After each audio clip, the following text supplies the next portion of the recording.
बिस्मिल्लाहिर्रहमानिर्रहीम अस्सलाम वालेकुम। Welcome to my YouTube channel. आज हमारा टॉपिक है how water move up to xylem. Xylem तक वाटर कैसे आते हैं। जाइलम से अपवर्ड मूवमेंट बिल्कुल डिफरेंट मूवमेंट है जो टेक थ्योरी के हिसाब से उसमें 3-4 फोर्स लगता है, अगेंस्ट द ग्रेडियंट है, अगेंस्ट द ग्रेविटी है। लेकिन आज हम देखेंगे कि जाइलम तक वाटर कैसे मूवमेंट करते हैं। आज के जो की टॉपिक्स है उसमें हम पाथवेज ऑफ वाटर मूवमेंट के बारे में पढ़ेंगे, जिसमें एपोप्लास्ट है, सिम्प्लास्ट है और वेक्यूलर पाथवे हैं। 3 डिफरेंट पाथवे के बारे में स्टडी करेंगे। साथ ही साथ इन तीनों का एक कंपैरेटिव एनालिसिस भी साथ साथ देखेंगे। यहाँ पे मूवमेंट ऑफ वाटर दिखाया गया है, जिसमें स्ट्रक्चर सबसे पहले सबसे बाहर के सेल्स को हम एपिडर्मिस कहेंगे, दरमियान वाले सेल्स को कॉर्टेक्स कहते हैं, इनर सेल्स को एंडोडर्मिस कहते हैं। फिर उसके बाद पेरिसाइकिल और जाइलम जो सबसे इनर मोस्ट सेल्स है। जाइलम वाटर को कंडक्ट करने वाले टिश्यू है। अब यहाँ से वाटर मूवमेंट कर रहा है एंडोडर्मिस, जो कि रूट हेयर का एंडोडर्मिस है। वहाँ से सेल वाल के दरमियान में जो स्पेस है वहाँ से मूवमेंट हो रहा है वाटर का।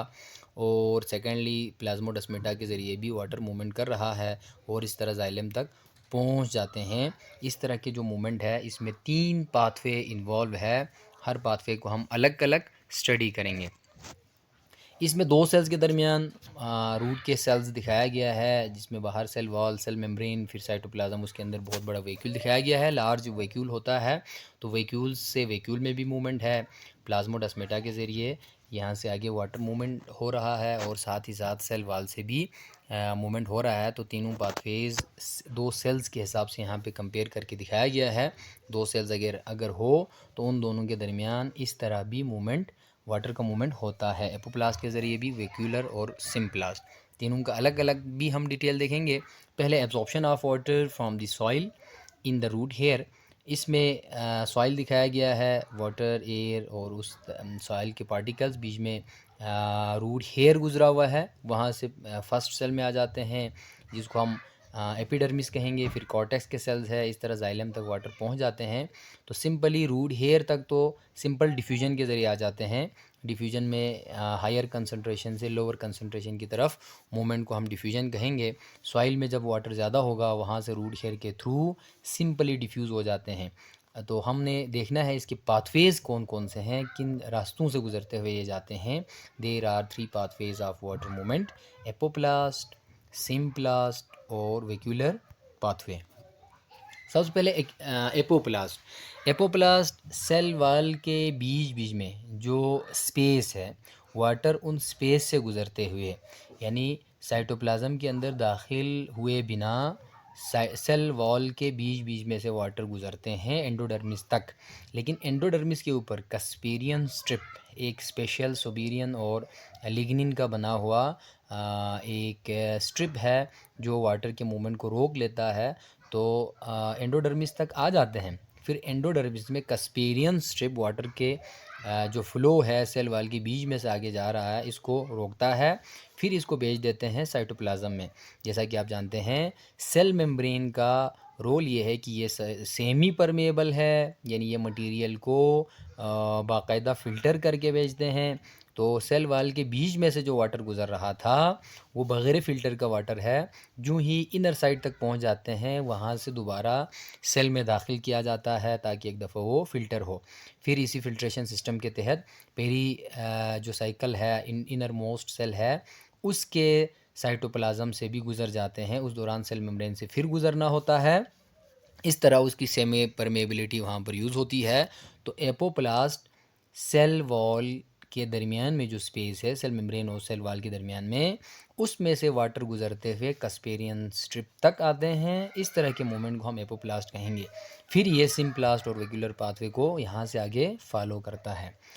सेकंड पाथवे वेक्यूलर पाथवे हैं। यहाँ पे डायग्राम दिखाया गया है 2 सेल्स में। इस वेक्यूल से सेकंड वेक्यूल में डायरेक्टली वाटर आ रहा है। फर्स्ट सेल का वेक्यूल भर जाते हैं तो वहाँ पे वाटर का कंसंट्रेशन बढ़ेगा, वाटर पोटेंशियल बहुत ज़्यादा होगा। तो साथ वाले में वाटर पोटेंशियल कम है तो फर्स्ट सेल से सेकंड सेल में वाटर मूवमेंट करते हैं। इसमें 2 एडजेसेंट सेल के वेक्यूल इन्वॉल्व है। और हो सकता है लास्ट वाले सेल्स में इसमें एपोप्लास्ट और सिम्प्लास्ट दोनों इसके अंदर इन्वॉल्व हो सकता है, क्योंकि सेल वॉल के दरमियान में से जो वाटर आ रहा है वो भी वैक्यूल से गुज़र के ही आगे जाते हैं, वैक्यूल भर जाते हैं। तो इस तरह वाटर ग्रेडियंट के हिसाब से, यानी जिस सेल में ज़्यादा है वहाँ से जिस सेल में कम है उसकी तरफ मूवमेंट करते हैं by through the vacuole of cell to another cell, vacuole of another cell. Last वाला सिम्प्लास्ट है।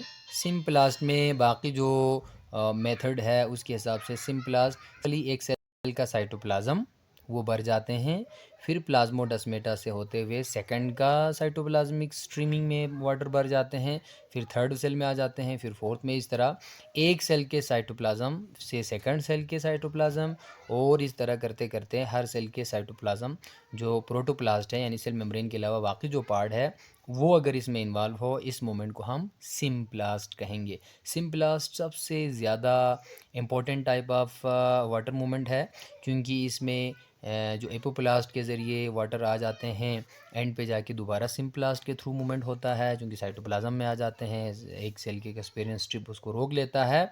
तो इस पाथवे को ही फॉलो करता है, चाहे वो वेक्यूलर पाथवे हो, एक सेल के वेक्यूल से सेकंड में, फिर सेकंड के थर्ड में। इस तरह भी वो साइटोप्लाज्म में एक दफ़ा वाटर ज़रूर आ जाते हैं, फिर जाइलम से एंड पे जाके अपवर्ड मूवमेंट होना शुरू हो जाते हैं। उसके लिए फोर्स चाहिए होता है, वो सेकंड लेक्चर में हम ऑलरेडी एक्सप्लेन कर चुके हैं, टेक थ्योरी वाले लेक्चर में। तो इस तरह वहाँ से भी आप देख सकते हैं। तो वाटर का मूवमेंट यहाँ से साइटोप्लाज्म के थ्रू जो वाटर का मूवमेंट है, जो दो सेल के दरमियान में स्पेशल कनेक्शन है जिसको हम प्लाज्मोडस्मेटा कहते हैं, उस प्लाज्मोडस्मेटा के थ्रू वाटर मूवमेंट होता है, इसको हम सिम्प्लास्ट कहेंगे। तो बहुत बहुत शुक्रिया।